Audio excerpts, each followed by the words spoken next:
The sandwich cost her everything, but it bought him a future worth $47 million. Victoria, a 9-year-old girl with long, neat braids and a warm smile, saw the starving, hollow-faced boy through the chain-link fence. Her family had nothing, surviving on rice and beans and subsidized housing, but she pushed her lunchbox through that rusted barrier anyway, every single day for 6 months. No one prompted her. No one rewarded her. She just saw a human being slipping through the cracks and chose to hold on to him. When the system finally pulled him apart, Isaiah made a wild, desperate promise. "I'll marry you when I'm rich." Victoria just laughed, then tied half her favorite red hair ribbon around his wrist. So he'd never forget. 22 years vanished into the cold Chicago wind. Isaiah became a titan of industry, a CEO who spent 5 years and a fortune searching for the girl from the fence, only to find nothing.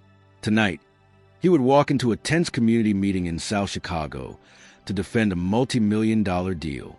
Victoria would be there, a fierce social worker, still wearing her half of the ribbon in a locket. Neither realized they were only seconds away from a reunion, 2 decades in the making. Isaiah Mitchell woke at 6 a.m. in a penthouse that cost more than most people earned in a lifetime. Floor-to-ceiling windows offered a golden view of Lake Michigan, but Isaiah didn't notice the beauty. He never did. His $7,000 Italian espresso machine hummed in the kitchen, but he walked away before the cup even filled. His closet held 40 perfectly tailored suits. He grabbed one without looking, his mind already miles away. The apartment was silent, always silent. There were no photos on the walls, no personal touches, nothing to suggest a man actually lived there. It looked like a luxury hotel, but felt like a tomb. His phone buzzed with a text from his assistant. Board meeting at 9. The Thompson deal closed. $12 million. Isaiah texted back a single word. Good. He felt nothing for the $12 million. Instead, he walked to his home office and unlocked a heavy drawer. Inside sat a small glass frame containing a single piece of deteriorating red fabric. This was the only thing that mattered. He touched the glass gently, looking at the 22-year-old ribbon. Every morning he asked the same silent question. Where is she? The board meeting was a blur of predictable handshakes and applause for another successful quarter. Isaiah played the part, smiling when necessary, but inside he was empty. Afterward, his business partner, Richard, pulled him aside. You're distant again, Isaiah. You've been this way for 5 years, ever since you started buying up those money pit properties in South Chicago. I have my reasons, Isaiah replied, his jaw tightening. This is about that girl, isn't it? Richard pressed. Maybe she doesn't want to be found. Drop it, Isaiah snapped. It was too late for warnings. The search had already consumed him. That afternoon, he sat alone, staring at a map of Chicago marked with 12 red pins. Every property he owned was within 2 miles of Lincoln Elementary School. He had built an empire in that neighborhood just to create a reason to be there, hoping and waiting for a glimpse of a woman whose name had become too common to track. His phone buzzed with a final reminder. Community meeting tonight, 7 p.m., South Chicago Community Center. Usually, he sent a team of lawyers to handle the angry residents. But a strange feeling took hold of him. He picked up his phone and typed a rare instruction. I'll attend personally. The memory hit Isaiah the moment he stepped into the humid evening air of South Chicago, dragging him back 22 years to a winter that should have killed him. He was 10 years old, a ghost of a boy haunting the perimeter of Lincoln Elementary School. His mother was gone. Foster care discarded him as difficult. And he had spent 14 days sleeping in frozen doorways and scrounging through trash. By the time he collapsed against a chain-link fence, his legs were no longer his own, and his vision was a blurred haze of hunger and gray Chicago sky. A teacher had already barked at him to move along, claiming he was scaring the students. But Isaiah couldn't even find the breath to explain he was just a kid like them. That was when he saw her. Victoria Hay stood on the other side of the wire mesh, her long braids neat, and a small pendant resting against her school jumper. She didn't look away in disgust or fear like the adults. She simply stood there, watching him with eyes that seemed to weigh the gravity of his suffering. Her friends called to her, telling her to leave the creepy boy alone. But Victoria remained anchored to the spot. She looked down at her lunchbox, A simple blue tin that held the only food she would receive until her grandmother cooked rice and beans late that night. Her family lived in subsidized housing where the radiators hissed, but never provided warmth, yet she could still hear her grandmother's voice echoing in her heart. "Baby, we may not have much, but we always share what we got." Slowly, Victoria walked toward the fence. Up close, Isaiah looked worse than she had imagined. His face was hollow, his lips were cracked and bleeding, and his tattered hoodie offered no protection against the biting wind. "Hi," she said softly, her voice the first kind sound he had heard in weeks. "I'm Victoria. You look hungry." Isaiah tried to respond, but his throat was too dry to form words. Without hesitation, Victoria pushed her lunchbox through a gap in the rusted fence. "Take it. It's okay." He grabbed the peanut butter and jelly sandwich with trembling hands, devouring it in 4 desperate bites as tears carved clean streaks through the grime on his face. He finished the apple, the juice box, and even the crackers while Victoria watched in silent, heartbreaking witness. When the school bell finally rang, Victoria leaned in close to the wire. "I'll bring you lunch tomorrow, too," she promised. Isaiah could only clutch the empty juice box, watching her walk away, realizing for the first time that he wasn't invisible. What started as a single sandwich soon became a quiet, coordinated mission of survival within the Hayes household. Victoria's parents worked 3 jobs between them just to keep the lights flickering in their subsidized apartment. Yet they never questioned why their daughter began asking for extra portions. Her grandmother, Dorothy, noticed the missing bread and the extra apples immediately, but instead of scolding the girl, she simply began packing more into the blue tin, working extra hours at her own job to cover the cost. They were a family living on the edge of poverty, but they understood that Isaiah was already over the cliff. As the weeks bled into a brutal Chicago autumn, the sacrifice deepened. Victoria began coming home shivering, having given Isaiah her scarf or a sweater to shield his skeletal frame from the wind. Her family didn't pull her back. Instead, they reached deeper into their own meager reserves. When the first true blizzard December hit, turning the schoolyard into a tundra of ice and gray slush, Isaiah fell dangerously ill. Through the frozen links of the fence, Victoria saw his blue lips and heard the wet, rattling cough that threatened to steal his breath. That night, Victoria begged her grandmother for help. The family had been saving a small stash of expensive medicine for Victoria's grandfather, but after one look at the desperation in the girl's eyes, Dorothy made a choice. She prepared a thermos of hot soup and handed over the precious medicine, knowing they might not be able to replace it. For 2 weeks, Victoria and her grandmother acted as a frontline medical team through a chain-link barrier, nursing a boy they didn't know back to health while their own kitchen cabinets grew emptier by the day. They survived on rice and shared prayers, never once asking for a thank you or expecting a return. To the Hayes family, Isaiah wasn't a burden or stranger. He was a human being whose life was worth more than the meals they missed. They chose to be cold so he could be warm, and they chose to be hungry so he could finally know what it felt like to be full. The end came on a Tuesday afternoon, as gray and unforgiving as the pavement where Isaiah had first collapsed. Victoria arrived at the fence with her blue tin, her heart heavy with a secret she had learned from a sympathetic teacher. The system had finally caught up with the boy who had slipped through the cracks. A new foster placement had been found miles away, and this would be their final hour. Isaiah was waiting, his face no longer hollow, but his eyes filled with a terror he couldn't hide. He knew that once he stepped into the social worker's car, the only family he had ever truly known, a girl in her lunchbox, would vanish into the Chicago fog.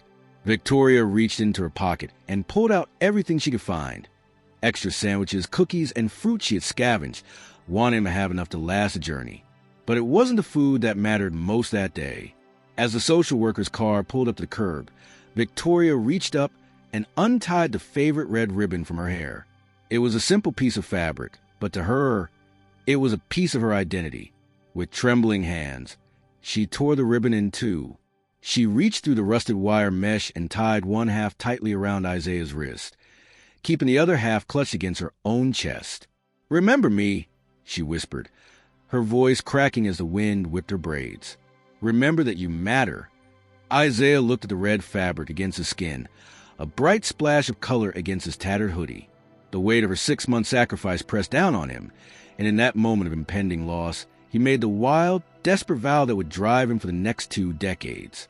He leaned his forehead against the cold metal of the fence, his eyes locking onto hers with a fierce, absolute certainty. "I'm going to find you, Victoria," he promised, his voice low and steady. "I'll get rich, and I'll come back, and I'll marry you. I promise." Victoria let out a watery laugh, the kind of bittersweet sound that only children of tragedy can make, not knowing that he meant every word. As the car door clicked shut and the vehicle began to pull away, Isaiah pressed his hand against the rear window, the red ribbon visible through the glass. Victoria stood at the fence until the taillights disappeared, holding her half of the ribbon and wondering if she would ever see the boy she had saved again. The air inside the South Chicago Community Center was thick with the scent of floor wax and the simmering heat of collective frustration. Isaiah Mitchell stood at the front of the room, his expensive suit a sharp, jarring contrast to the chipped paint and flickering fluorescent lights of the hall. He looked out at the 50 pairs of eyes tracking his every move, eyes filled with the guarded skepticism of a community that had been fed broken promises for generations. He began his presentation, clicking through architectural renderings of green spaces and affordable housing, trying to convince them that he wasn't there to bulldoze their history for a profit.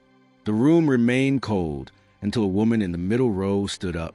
She was dressed in professional attire, her natural hair framed by the soft glow of the overhead lights, and her voice carried a weight that immediately silenced the murmurs. "I grew up in this neighborhood," she said, her eyes locked onto Isaiah's with fierce, uncompromising intensity.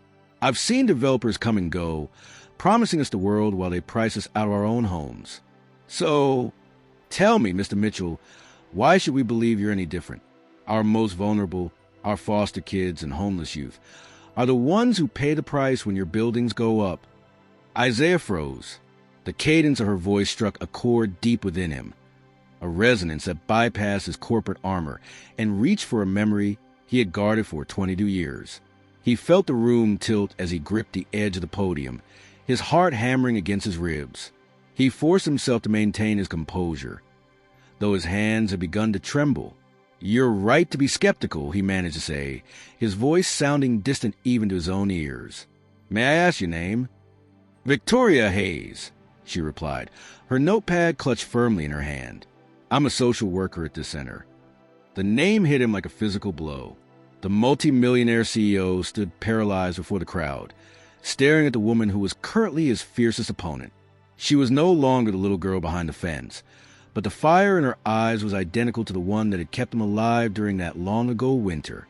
Victoria looked back at him, confused by his sudden silence and the way he seemed to be looking right through her, unaware that the millionaire developer was the same skeletal boy she had once saved with a peanut butter sandwich. The silence in the community center stretched thin, vibrating with a tension that the 50 residents in the room couldn't quite name. Victoria Hayes stood her ground, her notepad a shield against the intense, trembling gaze of the man at the podium. Isaiah Mitchell felt the world outside those walls dissolve until only she remained, the woman who had become the silent compass of his entire life. He moved away from the safety of his microphone, his voice dropping to a raw, private level that didn't belong in a public meeting. "Victoria Hayes," he repeated, the name tasting like a prayer he had finally been allowed to answer. Did you attend Lincoln Elementary about 22 years ago?" Victoria's brow furrowed, her professional guard flickering with a sudden, sharp confusion. "I did," she whispered, her voice trailing off as she searched the face of the millionaire developer for a ghost she hadn't seen in decades. "How could you possibly know that?" Isaiah didn't answer with words. Instead, he reached into his pocket and pulled out his keychain, his fingers fumbling with the metal until he held it up for her to see. Attached to the ring was a small, tattered fragment of red fabric, faded by time but preserved with obsessive care. The room went deathly quiet as Victoria's notepad slipped from her fingers, hitting the floor with a dull thud. Her hand flew to the small locket at her throat, her breath hitching in a sob that broke the heavy air. With shaking hands, she opened the locket and pulled out her own piece of the past, the other half of the red hair ribbon. Isaiah stepped down from the stage, moving toward her until they met in the center aisle, 2 decades of searching collapsing into the few feet between them. They held the 2 pieces of fabric side by side, The frayed edges lined up with impossible precision, a perfect match that bridged the gap between the starving boy and the man he had become. "Isaiah?" she breathed, her eyes filling with tears as she finally recognized the soul behind the expensive suit. "I told you I'd come back," he choked out, his own tears falling freely now. "I told you I'd find you." The crowd erupted into confused whispers and gasps, but Isaiah and Victoria were back at the fence. The millionaire and the social worker vanished, leaving only two children who had finally, against all odds, found their way home. They sat in the quiet of Victoria's small office. The door closed against the buzzing curiosity of the community center. Isaiah couldn't stop staring at her, but as the initial shock of the reunion faded, he saw the lines of exhaustion around her eyes that he hadn't noticed before. He spoke of his success as millions and his drive to find her, but Victoria shook her head, her smile sad and knowing. She told him that she had thought about him every single day, but there were things about those 6 months at the fence that had been too young and too hungry to see. Victoria revealed that the peanut butter and jelly sandwiches weren't just extra portions. They were her own daily meals. On the days he ate, she went without until dinner, often sitting through her afternoon classes with a stomach that cramped from emptiness. Her family had been on the verge of eviction the entire time, yet her parents had taken on 3rd and 4th shifts just to ensure there was enough bread and fruit to pass through the wire mesh. The medicine that had saved him during the blizzard hadn't been an extra supply. It was a life-saving dose intended for her grandfather. Her family had chosen to risk their own elder's health to give a nameless boy a chance at a tomorrow he wasn't supposed to have. Isaiah sat in stunned silence as the weight of her words settled over him. He had spent years thinking he had been saved by a simple act of charity, but the truth was far more profound. He had been kept alive by a family who had systematically sacrificed their own safety and health for his. Victoria explained that her grandmother, Dorothy, had watched him through the window of their subsidized apartment, telling Victoria that they didn't need money to be powerful. They only needed to care. Isaiah realizing that his $47 million was nothing compared to the wealth of spirit the Hayes family had shown him when they had nothing at all. The realization broke him anew, and for the first time he understood that the debt he owed her could never be repaid with a bank account. It could only be honored by becoming the man they believed he could be. Chapter 7.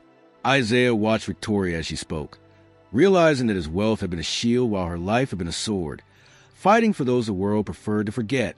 He stood and walked to the window of her small office, looking out at the neighborhood he had intended to develop for profit. He turned back to her, the architectural plans for his luxury condos suddenly feeling like ashes in his hands. He didn't want to just build buildings anymore. He wanted to build the safety net that had failed him 22 years ago. "Victoria, I spent 5 years searching for you so I could pay you back," he said, his voice steady with new, burgeoning purpose. "But I realize now that you can't pay back a life. You can only pay it forward." He reached into his briefcase and pulled out a new set of documents, a formal proposal for the Red Ribbon Initiative. He laid them on her desk, his eyes searching hers for the girl who had once shared her lunch. He explained that the foundation would provide comprehensive support for youth aging out of foster care, housing, education, and the mental health services he so desperately needed as a child. He told her he had committed $10 million to start the program, but it lacked a heart. "I want you to be the executive director," he said, offering her a formal contract with salary that would finally end her own family's struggle. He promised her complete operational control, telling her that he provided the resources, but she would provide the vision. He saw the hesitation in her eyes and quickly added that this was separate from their personal journey. Even if they never spoke again, the program would stand, and her position would be legally protected. Victoria looked at the offer, her hands trembling as she read the names of the partner companies Isaiah had already recruited. She thought of Marcus and the dozens of other kids she saw every week, who had nowhere to go once they turned 18. Tears fell onto the paper as she realized Isaiah wasn't just offering her a job. He was offering her the power to finally fix the system that had tried to break them both. "I have conditions," she whispered, her social worker's fire returning. Isaiah smiled, knowing he had finally found a partner he had been looking for since the day he left the fence. "Name them," he replied, "because from now on your vision is my mission." Isaiah watched Victoria as she spoke, realizing that his wealth had been a shield while her life had been a sword, fighting for those the world preferred to forget. He stood and walked to the window of her small office, looking out at the neighborhood he had intended to develop for profit. He turned back to her, the architectural plans for his luxury condos suddenly feeling like ashes in his hands. He didn't want to just build buildings anymore. He wanted to build the safety net that had failed him 22 years ago. "Victoria, I spent 5 years searching for you so I could pay you back," he said, his voice steady with new, burgeoning purpose. "But I realize now that you can't pay back a life. You can only pay it forward." He reached into his briefcase and pulled out a new set of documents, a formal proposal for the Red Ribbon Initiative. He laid them on her desk, his eyes searching hers for the girl who had once shared her lunch. He explained that the foundation would provide comprehensive support for youth aging out of foster care, housing, education, and the mental health services he so desperately needed as a child. He told her he had committed $10 million to start the program, but it lacked a heart. "I want you to be the executive director," he said, offering her a formal contract with salary that would finally end her own family struggle. He promised her complete operational control, telling her that he provided the resources, but she would provide the vision. He saw the hesitation in her eyes and quickly added that this was separate from their personal journey. Even if they never spoke again, the program would stand, and her position would be legally protected. Victoria looked at the offer, her hands trembling as she read the names of the partner companies Isaiah had already recruited. She thought of Marcus and the dozens of other kids she saw every week who had nowhere to go once they turned 18. Tears fell onto the paper as she realized Isaiah wasn't just offering her a job. He was offering her the power to finally fix the system that had tried to break them both. "I have conditions," she whispered, her social worker's fire returning. Isaiah smiled, knowing he had finally found the partner he had been looking for since the day he left the fence. "Name them," he replied, "because from now on your vision is my mission." The Red Ribbon Initiative moved with a speed and ferocity that mirrored Victoria's own dedication. Within months, the cold corporate office Isaiah had provided was transformed into a sanctuary of hope, staffed by people who, like Victoria and Isaiah, had survived the fractures of the system. Isaiah watched from the sidelines as Victoria navigated complexities of housing, education, and advocacy, but it was through Marcus that the true weight of their legacy became undeniable. Marcus was 16 and teetering on the edge of the same abyss Isaiah had once faced. Facing the end of his foster placement, with nowhere to go and no one to call his own, Victoria met him with the same unwavering gaze she had once offered a starving boy through a fence. Under her guidance, the program didn't just give Marcus a roof, it gave him a path. The initiative secured him an apartment in one of Isaiah's renovated buildings, provided the counseling he needed to process his trauma, and enrolled him in a vocational welding program. Isaiah saw himself in Marcus's guarded eyes, but as the months passed, he saw those eyes begin to brighten with the radical realization that he was no longer invisible. The turning point came on the day Marcus graduated at the top of his class. Standing in Victoria's office, he didn't just offer a thank you. He handed her a Mother's Day card, the first he had ever felt compelled to write. He spoke of his new job and the future he had finally dared to imagine, his voice thick with the same disbelief Isaiah once felt. For Victoria, it was the ultimate proof that the 6 months of sandwiches and sacrifice hadn't just saved one boy. They had created a blueprint for saving thousands. The success of Marcus sent ripples through South Chicago, drawing the attention of national media and state legislators who sought to replicate the Mitchell model. Isaiah and Victoria stood together as the program expanded to dozens of cities, each new participant receiving a red ribbon as a reminder that kindness is an investment that never stops growing. As they watched Marcus mentor the next cohort of youth, they realized that the fence was no longer a barrier between two worlds, but the foundation of a new one they were building together. The wedding was not held in a cathedral or a ballroom, but on the cracked pavement of Lincoln Elementary, right beside the chain-link fence where a girl's kindness had once defied a boy's hunger. Red ribbons fluttered from every metal link, dancing in the Chicago breeze like vibrant flames against the industrial gray. Isaiah Mitchell stood at the altar, his eyes blurring with tears as he watched Victoria Hayes walk toward him.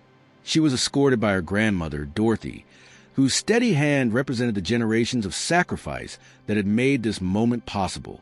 When they reached the fence, Isaiah took Victoria's hands, his voice thick with 22 years of kept devotion. I promised I would come back for you when I was rich, he whispered, his gaze locked on hers. But I realize now that I was only truly wealthy the moment you pushed that first sandwich through this wire. Victoria smiled through her tears, her locket resting against her chest, containing the half of the ribbon that had served as their North Star. They exchanged vows not just to each other, but to the mission they had built together, promising to be the shield for every child the world tried to ignore. As the ceremony concluded and the sun began to dip behind the Chicago skyline, a young girl approached the fence. She was about 8 years old, with shy eyes and a face that spoke of a long day and a short lunch. Her name was Sarah, and she stood exactly where Isaiah had stood 2 decades prior. Victoria and Isaiah didn't hesitate. They knelt together on the pavement, bridging the gap between their celebration and her need. "I'm hungry," Sarah whispered, her voice a fragile echo of the past. Victoria reached out, her hand finding a piece of wedding cake, while Isaiah untied a fresh red ribbon from the fence and gently fastened it around the girl's wrist. "Someone believes in you, Sarah," Isaiah told her, his voice a steady anchor. "You're going to be okay. I promise." As they led the girl inside to safety, they knew the cycle of kindness would never truly end. The fence was no longer a cage or a barrier. It was a place where a single act of love had changed the world, one ribbon at a time. If you're struggling right now, hold on. Someone is looking for you. Love keeps its promises. What will you give? Share this story to spread kindness, and subscribe if you believe small acts can change the world.